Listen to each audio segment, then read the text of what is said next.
क्या कोई मूर्ति मदिरापान कर सकती है? आप कहेंगे नहीं, बिल्कुल भी नहीं। मूर्ति तो बेजान होती है और बेजान चीजों को भूख प्यास का एहसास नहीं होता, इसलिए वह कुछ खाती पीती भी नहीं है। नमस्कार उज्जैन, टीम अक्षर विश्व के साथ आज हम आए हैं उज्जैन स्थित अति प्राचीन और चमत्कारिक मंदिर भगवान काल भैरव के दर्शन करने। इस मंदिर की खास बात यह है कि यहाँ स्थित भगवान काल भैरव की प्रतिमा को मदिरा यानी शराब का भोग लगाया जाता है। पूरे भारत वर्ष से श्रद्धालु यहाँ आकर भगवान को मदिरा का भोग लगाते हैं। लेकिन ये मदिरा काल भैरव की मूर्ति से कहाँ जाती है, ये रहस्य आज भी बना हुआ है। प्रतिमा को मदिरा पीते हुए देखने के लिए देश दुनिया से रोज हजारों श्रद्धालु यहाँ पहुँचते हैं। भगवान काल भैरव को उज्जैन के सेनापति का दर्जा दिया गया है। ऐसी मान्यता है कि बाबा महाकाल के दर्शन के पहले भक्तों को भगवान काल भैरव के दर्शन करना चाहिए। जो भक्त उज्जैन में महाकाल के दर्शन करने से पहले बाबा काल भैरव के दर्शन करते हैं, उनकी सभी मनोकामनाएं पूर्ण होती हैं। हिंदू धर्म ग्रंथों के अनुसार भगवान शिव के क्रोध रूप को ही काल भैरव कहा जाता है। तंत्र मंत्र के स्वामी भगवान काल भैरव को काशी का कोतवाल भी कहते हैं। आइए आज हम जानते हैं काल भैरव मंदिर से जुड़ी रोचक कहानी के बारे में। एक बार की बात है, ब्रह्मा, विष्णु और महेश तीनों आपस में चर्चा कर रहे थे। तभी एक सवाल उठा कि इस सृष्टि का सबसे बड़ा देव कौन है। ब्रह्मा जी ने कहा कि सृष्टि की उत्पत्ति मैंने की है, इसलिए मैं सबसे बड़ा हूँ। तो वहीं विष्णु जी ने कहा कि मैं इस सृष्टि का पालनहार हूँ, इसलिए मैं सबसे बड़ा हूँ। दोनों की बात सुनकर भगवान शिव ने कहा कि मैं संहार करता हूँ, इसलिए सबसे बड़ा देव मैं हूँ। तीनों की चर्चा का जब कोई निष्कर्ष नहीं निकला तो भगवान अपने अपने लोक चले गए। ब्रह्मा जी के कुल 5 मुख थे। 4 मुख से उन्होंने 4 वेदों की रचना की। वे 5वें मुख से भी एक और रचना करना चाहते थे, लेकिन जब ये बात भगवान शिव को पता चली तो उन्होंने ब्रह्मदेव को ऐसा करने से मना किया।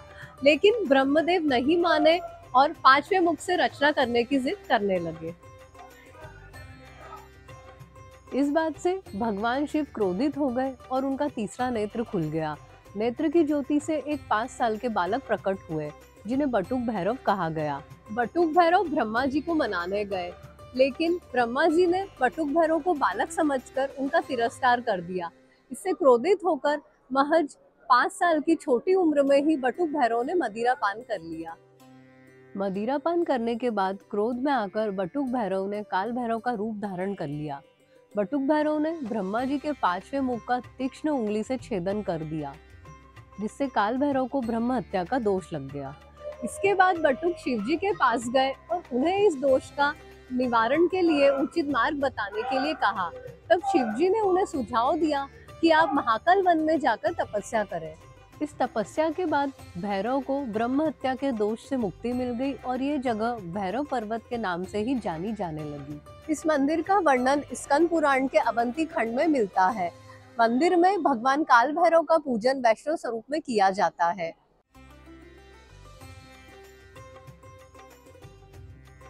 ऐसी मान्यता है कि रविवार को इस मंदिर में मदिरा का भोग लगाने से सभी प्रकार के दोषों से मुक्ति मिलती है। इसलिए यहाँ पर काल सर्प दोष, पितृ दोष और अकाल मृत्यु दोष जैसे खतरनाक दोषों के निवारण भी किया जाता है। अवंतिका नगरी में शिप्रा नदी के पूर्वी तट पर एक पहाड़ी पर अवंतिकाधीश भगवान महाकालेश्वर के सेनापति काल भैरव का एक प्राचीन मंदिर है। यह सेंट्रल जेल भैरूगढ़ से करीब आधा किलोमीटर दूर है। काल भैरव मंदिर का भव्य एवं आकर्षक प्रवेश द्वार लाल और काले पत्थरों से बना हुआ है।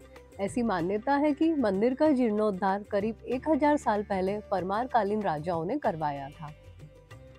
यह प्रवेश द्वार राजपूत कला का उत्कृष्ट उदाहरण माना जाता है। विशाल परकोटे वाले इस किलेनुमा मंदिर में प्रवेश करते ही बाईं ओर 25 फीट ऊंचा एक दीप स्तंभ है। अनेक पर्व एवं उत्सवों पर माटी के दियों से आलोकित होकर यह अपनी छटा बिखेरता है। काल भैरव मंदिर के मुख्य द्वार से अंदर प्रवेश करते ही बाईं ओर पाताल भैरवी का स्थान है। इसके चारों ओर दीवार है। इसके अंदर जाने का रास्ता बहुत ही सकरा है। ऐसी मान्यता है कि पुराने समय में योगी जन यहाँ बैठकर ध्यान करते थे। इस मंदिर में भगवान काल भैरव की प्रतिमा सिंधिया पगड़ी पहने हुए दिखाई देती है। यह पगड़ी भगवान के लिए ग्वालियर के राजघराने सिंधिया परिवार की ओर से आती है। मान्यता है कि करीब 400 साल पहले सिंधिया घराने के राजा महाजी सिंधिया शत्रुओं से बुरी तरह पराजित हो गए थे। उस समय जब वे काल भैरव मंदिर में पहुंचे तो उनकी पगड़ी यहीं गिर गई थी। तब महाजी सिंधिया ने अपनी पगड़ी भगवान काल भैरव को अर्पित कर दी और शत्रुओं पर विजय प्राप्त करने के लिए उनसे प्रार्थना की। इसके बाद उन्होंने शत्रुओं पर विजय प्राप्त कर कई वर्षों तक कुशल शासन किया। भगवान काल भैरव के आशीर्वाद से उन्होंने अपने जीवन काल में कभी कोई युद्ध नहीं हारा। इसी प्रसंग के बाद से आज भी ग्वालियर के राजघराने से ही काल भैरव के लिए पगड़ी आती है। भगवान काल भैरव तामसिक प्रवृत्ति के देवता माने जाते हैं, इसलिए उन्हें मदिरा का भोग लगाया जाता है। शराब चढ़ाने की यह परंपरा यहाँ सदियों से चली आ रही है। इस मंदिर में शराब चढ़ाना संकल्प और शक्ति का प्रतीक माना जाता है। मंदिर में आज भी भगवान को हजारों लीटर शराब का भोग लगता है। ऐसी मान्यता है कि भगवान काल भैरव को मदिरा का भोग लगाने के बाद उसे प्रसाद के रूप में सेवन करने से शरीर के सभी रोग दूर हो जाते हैं, साथ ही सभी तरह के पापों से भी मुक्ति मिलती है। इस मंदिर के बाहर महंगे से महंगी ब्रांड की शराब मिलती है और यहाँ शराब प्रशासन की अनुमति से बेची जाती है। भारत में काल भैरव के 2 प्रसिद्ध मंदिर हैं। एक महादेव जी के त्रिशूल की नोक पर स्थित नगरी काशी में है, जहाँ उन्हें काशी का कोतवाल कहा जाता है, और दूसरा उज्जैनी में, जहाँ उन्हें महाकाल का सेनापति कहा जाता है।